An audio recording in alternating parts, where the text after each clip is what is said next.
এই কুয়াটা সাধারণ না হালকো। একসময় এই কুয়ার ভিতর দিয়ে জিনের জগতের দরজা খোলা ছিল। তাহলে এতদিন আমরা মৃত্যুর উপর বাস করতেছি? হ্যাঁ, তোর বংশে এই দরজা বন্ধ করছিল। দরজা যদি আবার খুলে যায়, আমি আবার বন্ধ করব। আল্লাহ তোকে রক্ষা করুক।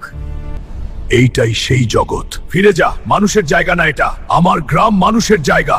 আমি জিন না, আমি সেই অন্ধকার যাকে সবাই ভয় পায়। তুই যেই হস, গ্রাম থেকে দূরে থাকবি।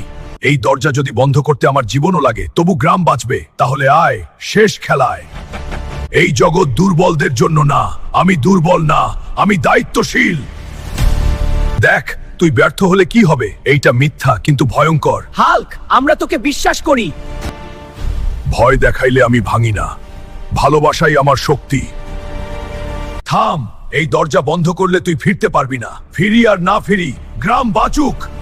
দাম দিতে হবে হাল্ক, সবকিছুর দাম আছে। আমি প্রস্তুত। হে আল্লাহ, হাল্ককে বাঁচাও। ও একা না, পুরা গ্রাম ওর সাথে। একটা পথ বাঁচ, নিজের জীবন নাকি গ্রামের ভবিষ্যৎ। আমি তো সারা জীবন এই গ্রামকেই বাঁচাইছি। লোমা মে, আমাকে ক্ষমা কইরো। আমি ফিরতে না পারলেও তোমরা হাসো। এই গ্রাম কারো না, এই গ্রাম আমার।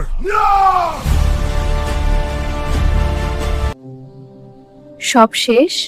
না, সব শুরু। আমি এখানেই আছি। যতদিন গ্রাম থাকবে, হাল্ক থাকবে। দেখো আলো। বীর যায় না, বীর গল্প হয়ে থাকে।